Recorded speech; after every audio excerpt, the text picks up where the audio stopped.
now we have a very interesting interview for you guys. Dan Gross is joining us from Newsweek. He's written an article called The Comeback Country, which I wholeheartedly disagree with. So this should be fun. Dan, welcome to the Young Turks. Hey, I have to say that while I was on hold for a couple minutes, you were playing, I had to listen to excerpts of the Southern Republican Leadership Council. Yep. And if you do that to me again, I'm not going to come back.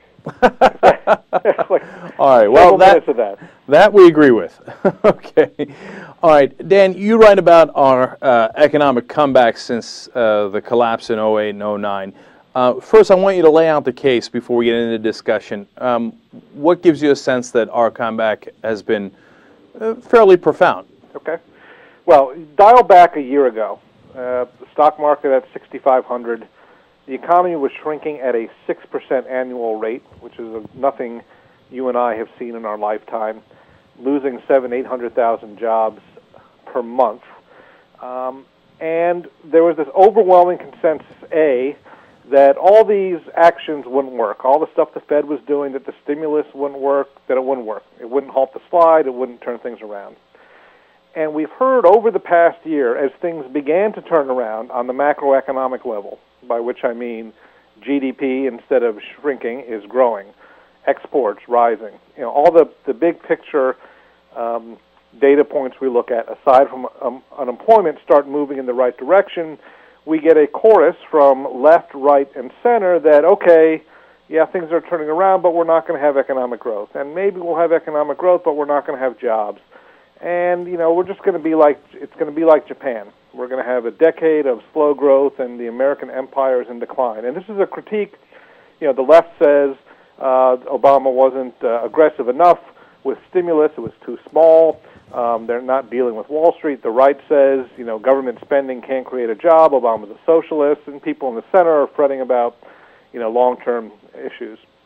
And what we've seen in the past year, again, if you just look at the data, from shrinking at a negative 6% annual rate to the fourth quarter growing at a 5.7% annual rate.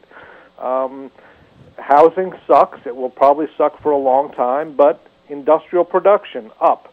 Jobs are going up. Sales, income, the big picture items that economists tend to look at have been moving in the right direction since June or July against the consensus. The consensus of economists has been saying, growth would be like 1% in the fourth quarter. It was 5.7%.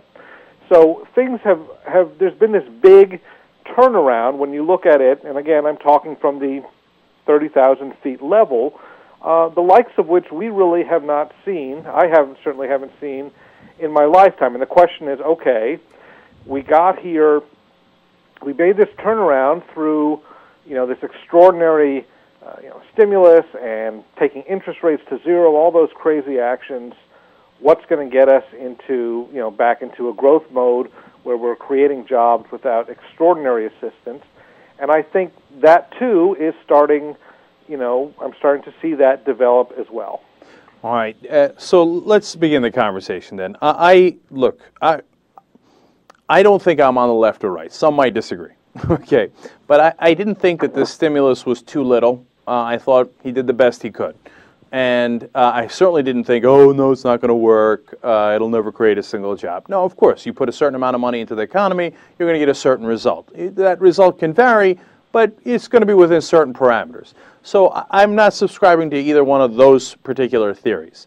And you talk about pessimists, and I'm certainly not a pessimist. You talked about it in your article. Back when they said that America was, in trouble against the Soviet Union, I laughed. When they said we were in trouble against Japan, I laughed. I said those things are not true. America has the better system. Now, Dan, we are in trouble. It's not for any of those things. The reason we have that growth that you're referring to is because we have obviously re-inflated the bubble. And the way we did it is with no interest loans to the top banks in the country. I mean, we're giving away the money in a matter of speaking. I mean, we're giving it at nearly 0% to the banks. They could loan it back to us at 3.7 or 4% by buying treasury bonds. I mean, that's a license to print money. So we've pumped all this money into the economy. Of course it's going to go up in the short term. But we haven't fixed any of the underlying problems, like the derivatives problems and the leverage problems and the lack of capitalization, and this thing is going to explode. So I think we're celebrating way, way, way too early. Okay, well, the regulation of Wall Street, I'll agree with you, has not been fixed in any way, shape, or form. The capital problem, you remember in '08, the big five investment banks, Lehman Brothers, Morgan Stanley, Goldman, et cetera, which were not regulated because they weren't banks, had leverage ratios of 30 and 33 to 1, which is why they all blew up. Yep. Their leverage ratios are now half that. They're Not 15 true. to 1. First of all, 15 to 1 is disastrously high. Well, second of all, hold on. The standards of, the bank rules for capital, they are what they are, right?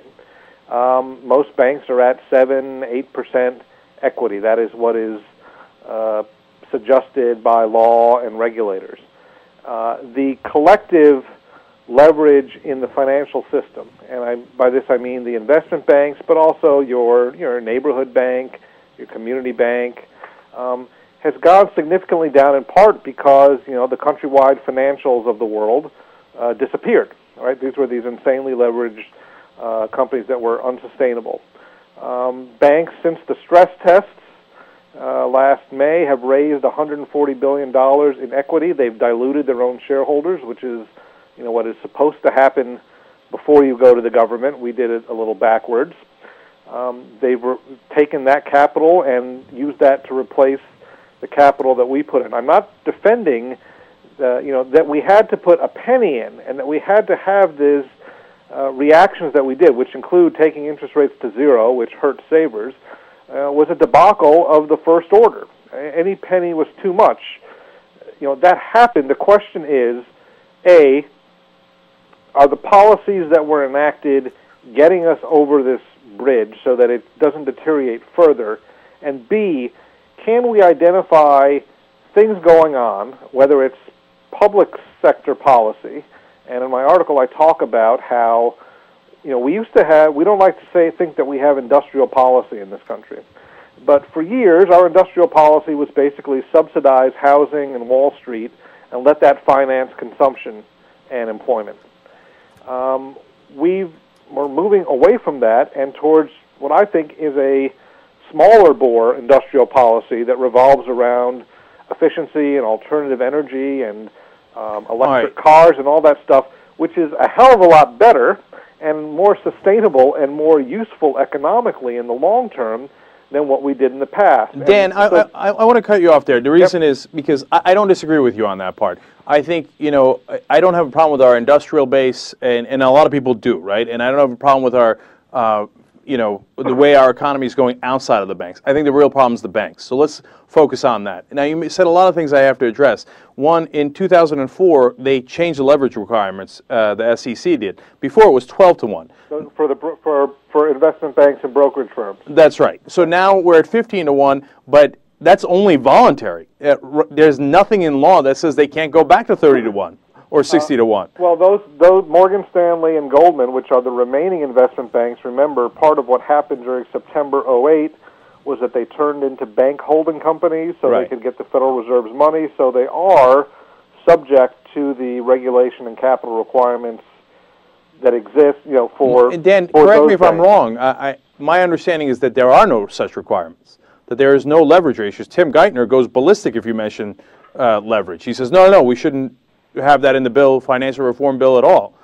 So what's to stop them from going to 20 or 30 to 1 again tomorrow? I think the FDIC, to be in the FDIC, and part of that under regime, you have to have certain ratio requirements. All right, I have to find Tier 1 capital, Tier 2. I mean, I'd love to know more details on that, honestly, because my understanding is right now that it's a voluntary system, but I could be wrong. So I want to look into that more. And then we get into the issue of the $140 billion they raised in equity. Yeah, that's because their stuff's backed by the United States government. They get much cheaper loans. I mean, if you're an investor and you think, all right, well, this company cannot go under, the government will bail it out. well, then I'm more likely to give it loans. And that gives them an enormous competitive advantage over smaller banks, et cetera, and one that, again, inflates the bubble.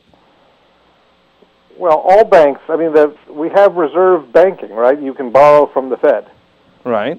So any bank that can borrow from the Fed, I mean, it's always been that has always been the case. That's the way the system works. I know, but if they crash, theoretically they weren't going to get bailed out before. They're getting it now for zero. Right, they're getting it for zero, and we know that they're going to get bailed out if something goes wrong, because they're still too big to fail.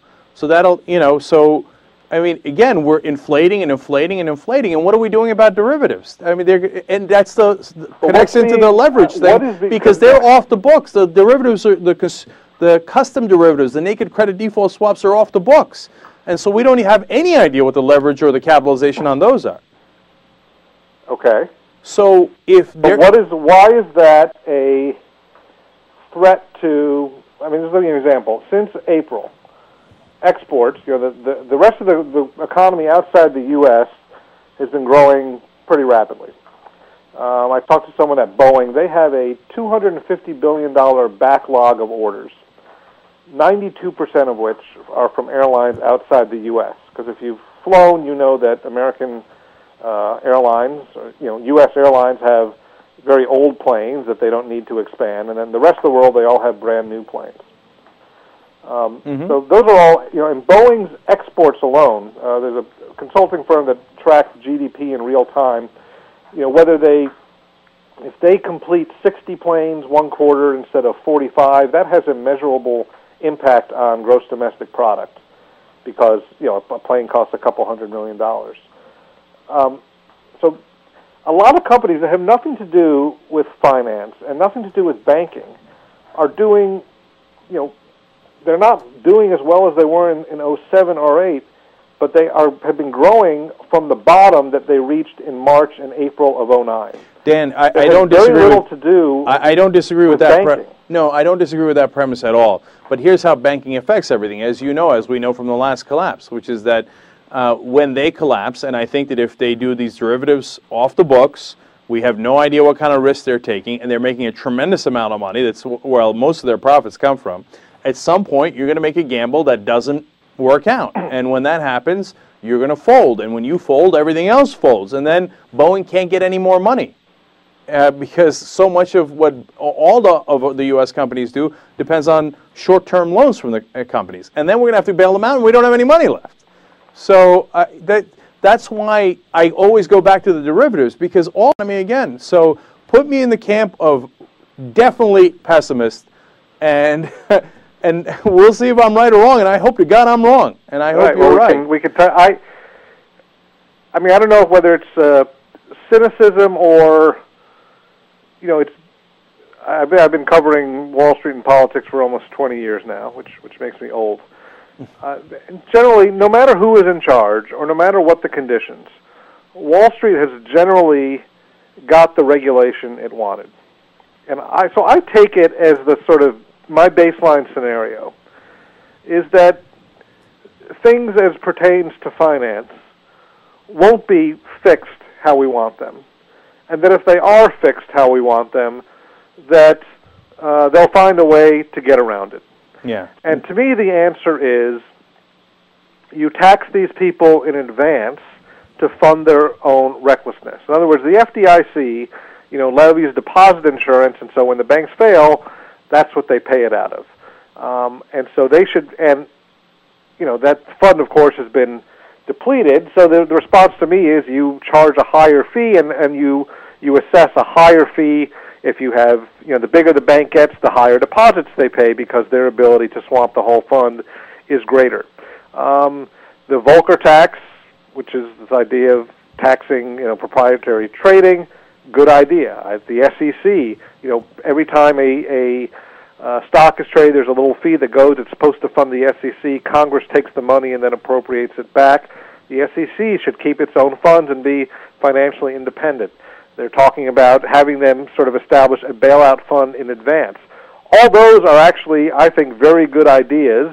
Some of them are likely to happen, and I think would go a long way to if not forestall the next blow-up, because again, my faith, having seen this happen, I have very little faith that it won't happen again, but if there is at least substantial money put aside by them so that they're funding their own debacles, then it won't be as damaging to the larger economy as this time around. All right, we are out of time, but I wholeheartedly disagree. I think the deregulation since 1999 has gotten significantly worse.